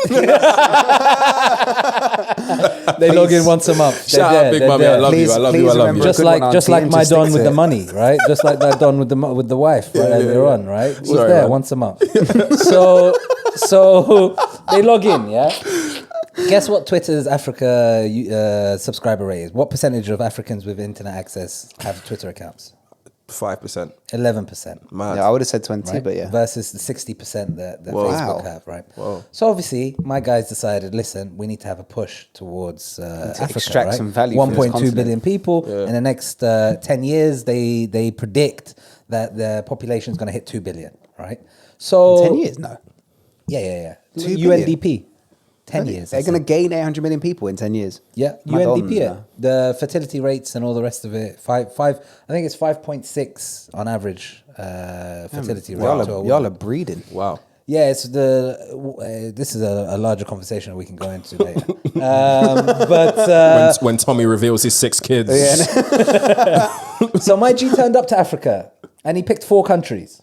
Oh. He did a little road tour, like a road show, tried to see where he could get the most politically favorable climate, tried to get an understanding for the cultures of each of these countries. He hit Ghana, he hit Nigeria, he hit Ethiopia, my very own Ethiopia, and South Africa, right? Okay. The 4 essential powerhouses of sub-Saharan Africa, right? Okay. Now, of the very 1990s, 2000 selection is obviously South Africa, right?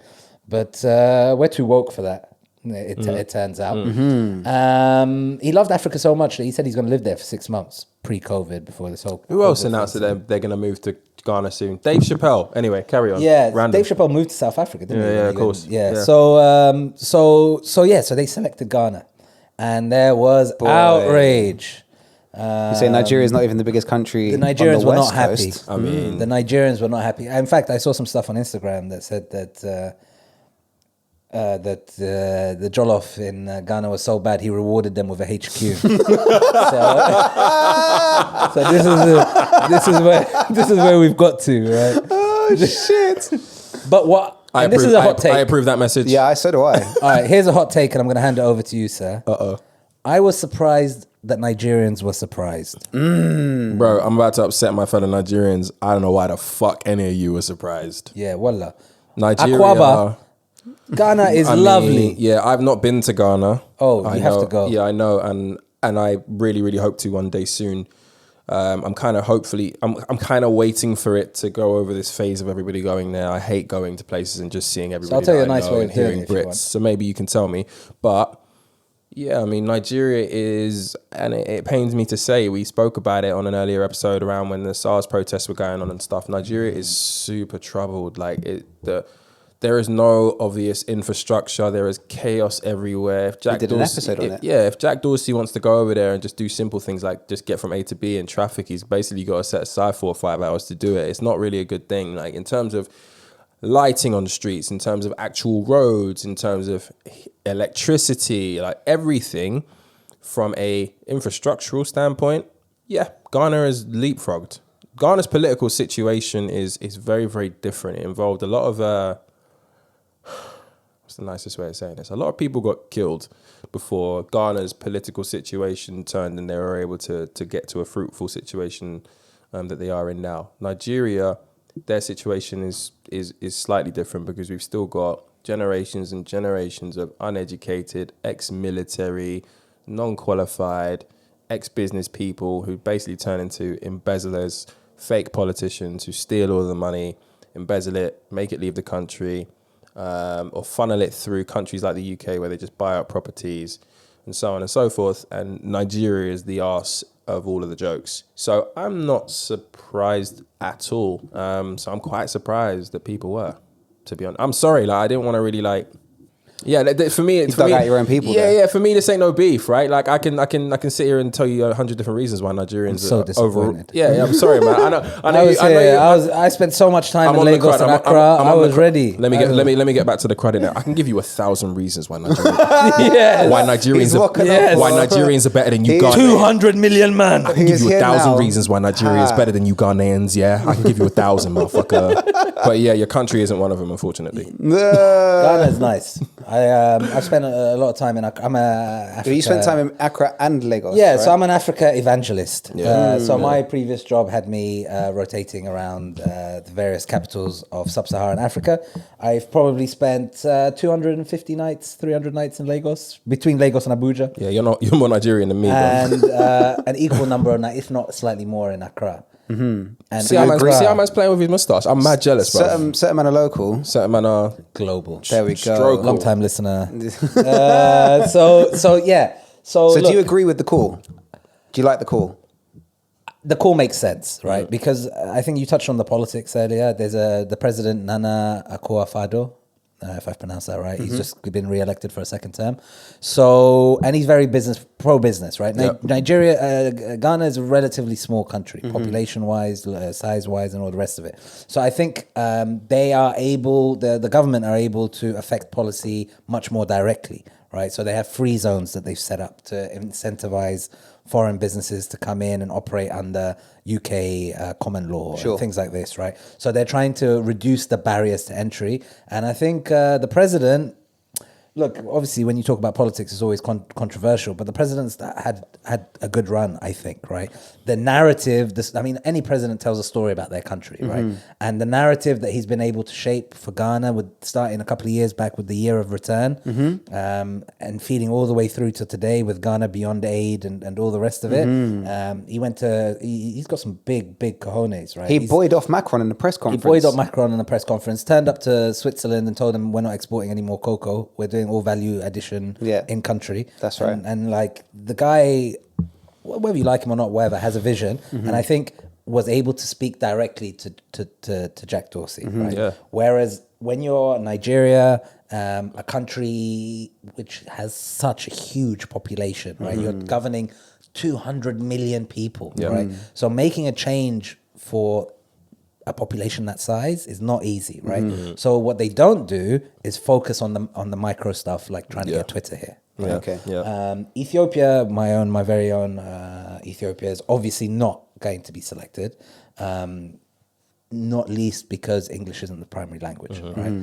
And then South Africa would have been the cheap choice. So it would have been between Ghana and Nigeria, and I think obviously it makes a lot of sense to pick Ghana. I just thought of this news story. Would be a bit more fun. Because Yeah, I'd I'm be sorry, able man. to throw some jabs in your direction. Yeah, no, I've never heard I mean- a Nigerian react in such a dour... So calmly. Yeah. I was expecting outrage. Yes. He got his jollof dig and then just bottled it. Yeah, basically. I think... Yeah, a Ghanaian is not coming and talking to me about jollof No, rice. and I concur naturally. Yeah, they're not. Oh. You know, they're, 100%. They're not trying to don't ting know in it. about They're all not of trying to ting. Let's let that be known on this podcast. They're not trying to ting when it comes to jollof. No. I'm- Nigerian jollof is always I want to be superior. invited back, so I'm not going to say anything. Yeah, be careful. But as Johnny would said multiple times in this podcast, Yeah. mad chat. yeah, Mad chat. I've never heard anybody say this, Tommy. I've never heard anyone. I've never heard anyone other than a Ghanaian defend Ghanaian jollof against Nigerian, and I think that speaks for itself. Fucking Ethiopians, bro. Shout out myself, yeah? Go on then. Ethiopia- Ethiopia's got the it all times I was fucked up. spending What's in But they Nigeria... don't even eat rice. Do they even count? No, It's we mad. don't eat rice. Mad. But like the times I spend in Nigeria, obviously, I tell the Nigerian man them, obviously your jollof is better, right? And Snake. when in It's not Ghana, like you to talk shit, Tom. when in Ghana, I do Pagan. the same thing. I'd be like, obviously Ghanaian jollof playing is both better. sides, right? like Okay, that, man. but now Realistically- now you're home. Realistically, yeah? Yeah. And this is probably my hottest take. Oh, don't lose us followers. This fam. is my hottest Shit. take. You guys are gonna hit some unsubscribes. Yeah? Okay. You ready? Yeah. I can't taste the difference.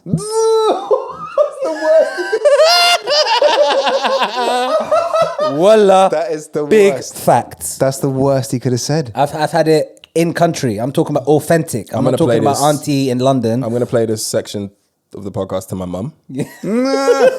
Expect a call. You've outraged Auntie. Expect a call. Oh boy.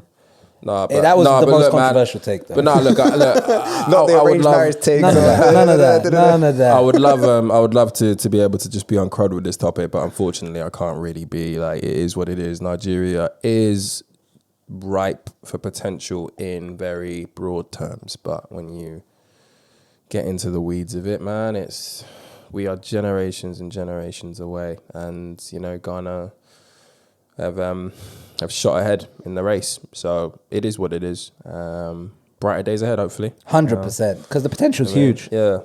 We move. We move. So I was reading something this week, and it was pretty fucking hilarious. It was just a tweet, and then I did a little bit more digging. Jackie Chan plans to leave his estimated $370 million to charity, and not for his son, JC. JAYCEE. So apparently Jackie Chan gave birth to someone from NSYNC.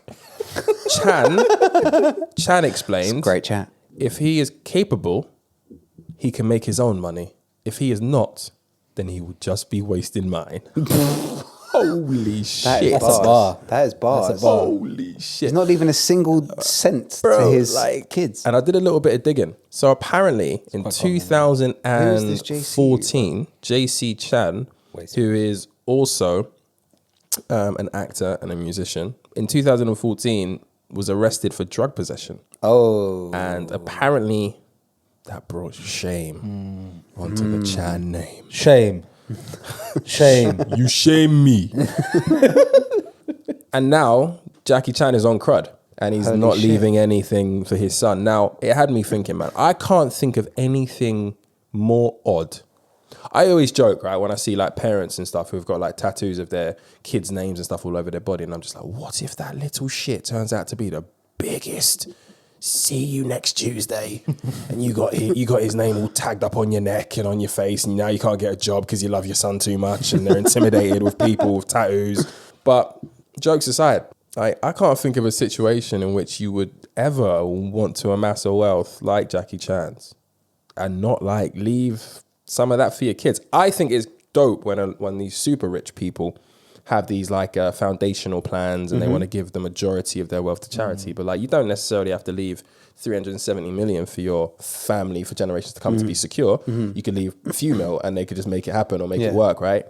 Not giving anything is like over drug possession. Yeah, so like It's a bit mad, When isn't was it? that drug possession? 2001? 2014? There was something more recent. Something else Oh, yeah? happened a year ago. Oh, yeah? Where like he was in China trying to get from China to Hong Kong or into Macau or into one of the provincial Chinese territories and got caught with, I think, a bit of coke or a bit of weed or something. And it was more shame. Bro, I've seen them Jackie Chan movies. You think he ain't doing a line in between? That's true. yeah, come on. You think Jackie Chan ain't doing a line in like Rush Hour 3 when he's So, like like- 50 years old so I've trying to got- keep up with Chris Tucker? I've got two views on this. So the first point is, why, firstly, has Jackie Chan been allowed to amass a fortune of 370 million? Nah, I'm not gonna let you do that. No. Hold on, I'm going to come at this. I'm going to come at this from a different angle. I'm going to come at this from a different angle. I'm going to come at this from. You a ain't different, seen Rumble in the Bronx, clearly. I'm going to come at this from a different angle. Firstly, that's an inordinate amount of money. Nobody needs that much money. Okay. Second one is that if you didn't think you can get rich under communism, Whoa. Didn't get rich under communism. Whoa. I mean, he lives in China, he's a Chinese citizen, Made his money in Hollywood. paying Chinese tax. Sure, made his money in Hollywood though. Paying Chinese tax. It's like going abroad, making money and returning The back point to the is, country. them lot got very good highways and very good healthcare, and you can still be rich. I don't know right? if I can laugh. That's what's up. I don't know if I can laugh. That's the first point. Yeah. Second point is Tutus. Love Jackie Chan. He is probably about 67 years old now. Yeah. 68 years old. Yeah.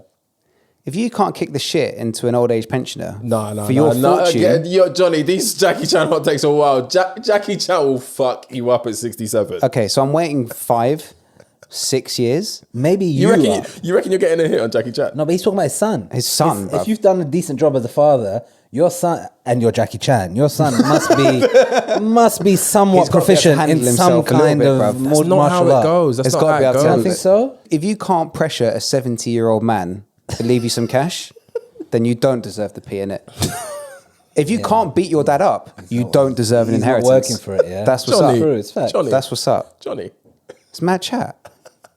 If you can't beat up an old man, you don't deserve it. Like in a few years, you just take the guy's TV license away and he'll get rattled. you're gonna beat that the- guy's saying that he's not going to leave Are you you gonna, like- 370 million pounds. No, you're getting banged in the face. What, and then he's going to hand over the PIN code? Like, how does it work? Like, run me through this. How does it work? You beat him up and then he's like, oh, the number to the vault is... Sign the thing or I'll smash you again. With your mouth moving very quickly, Yeah, but but out of sync. subtitles out. Tommy, Yeah. Tommy, how would you approach it This is quite common. if you were Jackie? So this is quite common. Gordon Ramsay like, said the same apparently thing. there are tons. I remember Yeah. this from the guy from Dragon's Den, Peter Jones. He was like, "I'm not leaving nothing to my kids." What? The Steve Jobs. There's a bunch of them who are Yeah. all the same way inclined. Why are black people out here on this generational wealth shit? Why are the people with the generational wealth like, yeah, nah? Well, that's the.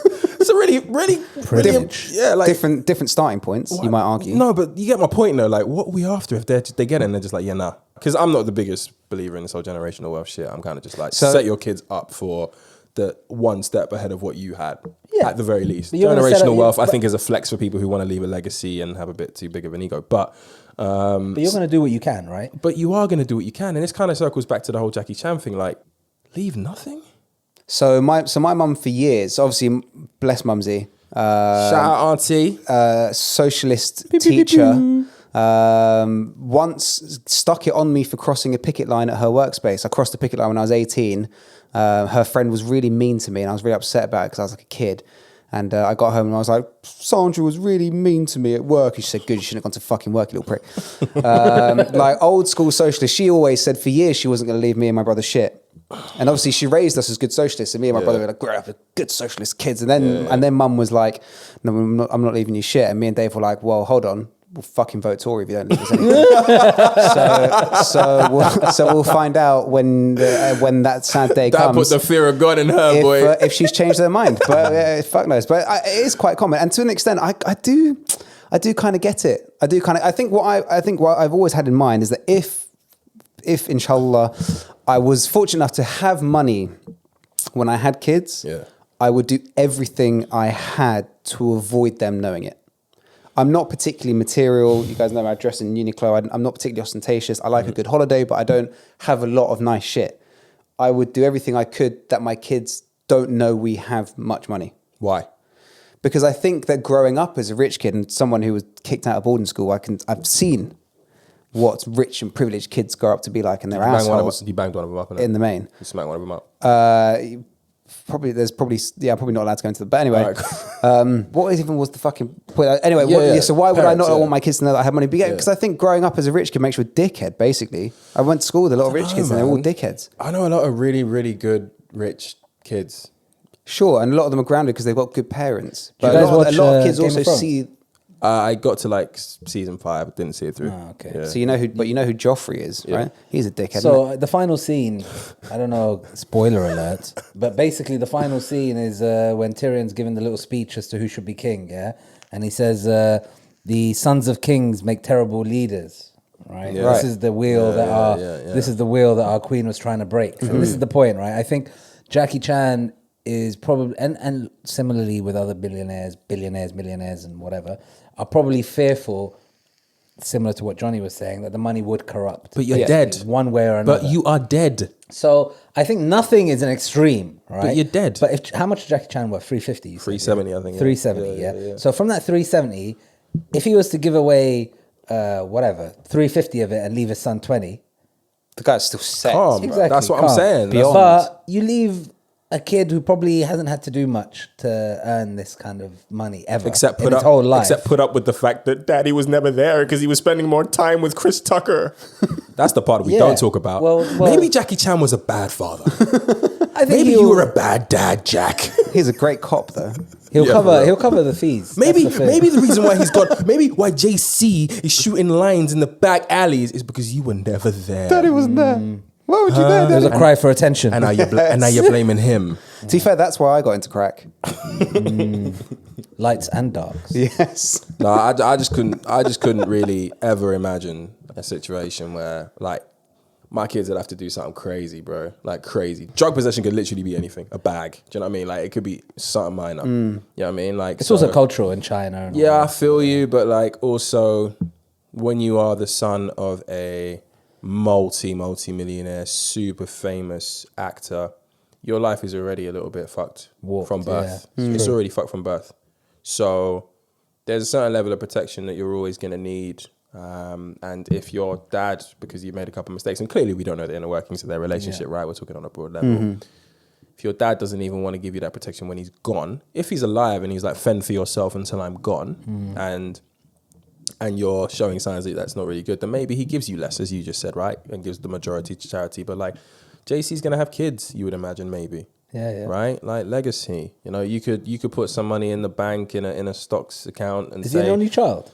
I don't know. Don't actually know. Because that would be interesting if he's breaking off the P to the rest of them and cutting him out. Yeah, I don't know. It may know what I mean? for it, that'd be dark. But like The other like, members yeah, of NSYNC are getting Ps and this guy's getting nothing. Yeah, like some achievable goals that releases funds in from the. I don't know. There could be so many ways you can finesse. I think this. he's tried all of that. I think this You is a reckon? move of a man who's just lost his End. patience. But also, basically. there's a difference between your mum leaving you the family home when they go and leaving 370 million quid. the thing. That produces two different kinds of dickheads. But Jackie will be dead. But okay, fine. But the Chan name will not. Yeah, like, but even before Jackie dies, his kid will know. His kid's waiting for him to die to get 370 million quid, right? If Johnny knew that he was about to get 370 on the day that like his dad Jackie Chan died, he'd be like, He's been talking about sweet chin I was music. gonna say, He's like, you want some coffee?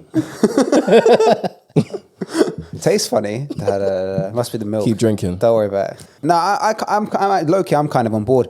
Yeah, makes I'm kind of on board. With, I kind of am as well. Yeah, don't leave him I waiting. kind of Just give am it as back well. to the This is state, like man. Fuck Nigeria that. and Ghana. I was expecting a completely different response in from you. the sense that I'm Give on it back board to in the the sense state. that you can't leave him with nothing Yeah. for sure, Yeah, right? yeah, He's your yeah. son and all the rest of it. Yeah. But leaving that kind of money to someone who you yourself as a father doesn't think can handle it or whatever, rate him. then you're almost you're a rap aficionado. There's a Jay-Z lyric in one of the songs where he talks about buying his nephew a car that he died in or whatever, right? yeah. So there's a lot of pressure that comes with that, right? So if he's going to leave his son 300 mil and 3 years later he dies of an overdose because he's got unlimited money, it's whether you're there or not, it's going to be playing on your mind before you leave that money, right? So I think he's come to the conclusion that this kid can't manage this amount. He's not worth the investment, right? You know, it's not worth it. It just can't manage it. Yeah, I don't think he'll be man, able to different reaction put up function. with it. Yeah. Cold-blooded, Johnny and Tommy. No, kind of make your own way in the world, man.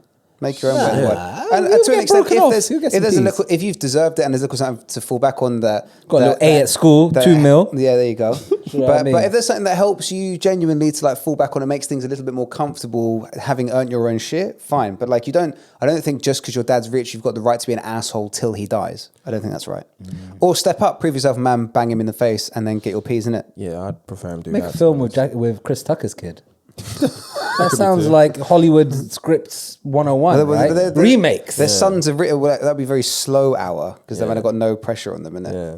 I hated Rush Slow Hour. I think I'm one of the only people who just like really didn't like Rush Hour. No You didn't like way. Rush I like Rush Hour 3 because it had Nomi Lenoir in it, who was Claude Makalele's ex-wife, That's the and worst she's like one. 10-10. I know it's the worst one, but she's the best one. And She was bold in that, right? She had the tattoos and stuff. yeah, She was. That's that. To be Very honest, good. That is a 10-10 franchise, just and I didn't- almost feel like it's heinous I know. that you would even suggest that. Suya. I guess it's because I never really liked. I never really liked. I think Chris Tucker was just way too like theatrical for my comical taste. I don't know. Too Gefilte fish. too much. Yeah. But anyway, Tommy. Yes. I mean, we got a new music section, but we're still kind of waiting on for you. Yeah, so we do- Still kind of waiting for you to bless us, bruv. We end every episode with the new music Have you got section. the Oasis song I have. ready? I have. All right, is So that- should I introduce? I introduce Does you. there, You does introduce there it. need to be Step inside the iron. I again, this is gonna sound crazy following my Chris Tucker take, but not the biggest Oasis fan, man. What do you mean? I think they're pretty terrible. There's bro. 2-3 like big songs. There's two I or was a three Blur big guy. songs. I just feel like You a blur over no. Oasis? Oasis I over understand Blur. why Yeah, come you, on.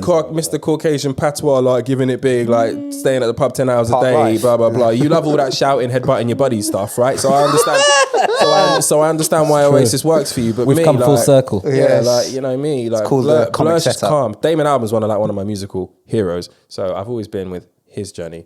Yeah, I just don't really like. And His also journey the took him to Gallagher- Gorillaz. Yeah, he did Blur, Gorillaz. Then With he Niles did Barkley. Then he did good. No, he didn't do Niles. That was Gorillaz, wasn't it? No, that was Danger Mouse and CeeLo Green. But he did Same do- guy, isn't it? No, CeeLo Green, Niles Barkley. CeeLo Green is from the Dungeon Family, which is an Outcast affiliate, and Danger Mouse is a producer. He's completely separate. Okay, I thought yeah. Niles Barkley and CeeLo Green was the same geezer with a different name. Nope. It's two people. Niles Barkley are two people. Am I racist? Yes. Okay. But we've already established that. Well, you don't like but yeah, Oasis, like- so you're racist. That could be true. That could likes be true. Blur. Yeah, I do like Blur. That though. just makes you weird. But yeah, no, he did Blur, Gorillaz, The Good, The Bad, The Queen, Marley Music. He's done loads of shit, wow. man. He's a legend. But yeah, I didn't really like Oasis. But we're talking too much, and we are literally our Yes. new music Oh. section. Brought to Single you. of the week. Man like Tommy. Take it away, baby. I sold my soul for the second time cause the man don't pay me. I begged my landlord for some more time. Oh, banger. He said, son, the bill's waiting. My best I friend do know called this me song. the other night. I've clicked. It's a banger. He said, man, you crazy. This isn't how it goes, but my it's good. girlfriend, it is how it goes, man. That's enough, though. No, that's good, though. Fucked it up. We give man the claps in there. No, Yeah, well thank done, you. bro. He Well done. performed. Well done, well done. Auto tune that. Yeah. Auto tune that for me. Give it the what's Bro, his name? if I knew how to do auto tune on this, that would be so fucking fire. What's the auto tune Don's name, man? Which one? Bro. T-Pain. Yes, give it the What's T-Pain the auto treatment. tune Don's name? That's mad chat. That's racism as well, I think. Yeah, I'm with you on this. Yeah. To be fair. Yes. She brought us drinks to drink. We drunk 'em, got drunk. Shakespearean. That is Yes. Shakespearean. This has been sick. Have we got any other topics that we need to talk about? I don't think we have. I think we've I think we covered quite a caught the bit. people up. Exhaustive. Tommy, bruv. This your first time recording a podcast? It is. What do you think about it, man? I think you guys were very delicate in taking my cherry. I think. Okay, well. No, it's first podcast. This was a lot of fun. I really enjoyed it. Thank you very much for the invitation. Yeah. It's surreal. I mean, like, it's always what I thought it'd be. Just basically chatting a bit of shit with my friends. There you go, man. That's a what's beautiful up. That's thing. the It's a vibe. beautiful thing. We are going to end on a serious note, but You know, it's commemorative, it's celebratory. You know that we typically record these podcasts a few days before you get them. But it's yesterday was Stephen Lawrence Day, which is a recognised day in the British calendar, in case you're wondering. For everybody who knows a story, people who are learning about the story know how significant as well that was in the overall story of UK modern history in terms of what it meant for the policing system, what it meant for the legal system, and what it meant for the face of the fight against racism in the UK. We spoke about tipping points earlier today. This was a big one with regards to UK's history. You can plant that next to things like the Brixton riots, the riots thereafter, Mark Duggan's death and so on and so forth. But way back when, in 1993, this young kid was taken from us because he was in the wrong place at the wrong time. I work for a huge multinational company, and I was given the privilege, you guys know that I run the black professional community at my work, and I was given the distinct honor of having a panel discussion with two very, very amazing, inspirational, interesting people who at various different stages of the Stephen Lawrence story were involved. You got Paul Anderson Walsh, who was the co-founder the co-founder of the Centre for Inclusive Leadership now, but was the former CEO of the Stephen Lawrence Charitable Trust, which was launched with his mother, Baroness Doreen Lawrence, and also a young filmmaker, producer, artist, culture keeper called Max Cyrus, who was also the co-writer of a really beautiful, brilliant, amazing short film, if you want to call it that, called Never Forget Stephen Lawrence. And it was amazing to speak to these two gentlemen about their journeys and across a couple of different topics around allyship and how we need allies, intersectionality, and how, you know, being black is difficult, but being a black woman is even more difficult, being a black transgender person even more so, the different intersections and aspects of our personality which bring the challenges with them. And it was beautiful. It was beautiful to be a part of it. There was loads of things going on. There was like TikTok sponsored celebration of his day, which was a concert from 7 p.m. yesterday, and a whole bunch of things, YouTube live, dedications, and so on and so forth. It was a beautiful thing to be a part of. I say all of that to say, you know, he is in our memory, he's in our hearts, and, you know, we're continuing to fight the good fight. And yeah, shout out to his mother, shout out to everybody who's been involved with that movement for all of these years, because boy, oh boy, nearly 3 decades. It doesn't feel like it's been that long, but it has, and that's a very, very long time, and a lot has happened. If you don't know that Stephen Lawrence story, go read about it. The Macpherson report, which came out when the case was wrongfully sort of thrown out of court, changed the fucking game, and continues to do so in many respects. So, yeah, man. Shout out to Stephen Lawrence on Stephen Lawrence Day, and look, we keep fighting. I think Stephen Lawrence probably represents the best example in the UK of rest in power, I think. 100%. So, rest in power, man. Rest in power. We already bigged up new music. Go get that AJ Tracy, like what's it called? Flu Game. Yeah. AJ Tracy, Flu Game, new album. When's the vinyl of your record out, Tommy, as well? Yeah. When's it out? Well, we'll see how the auto-tune works out. Yeah. Big up Tommy for coming down, man. Thanks for having me, guys. Oi. And as ever, it is This Could End Terribly. And boy, oh boy, did it nearly end terribly this week. Almost. Boy, oh boy, What a did week. it nearly. But we are still here, baby. That's what's up. Big up.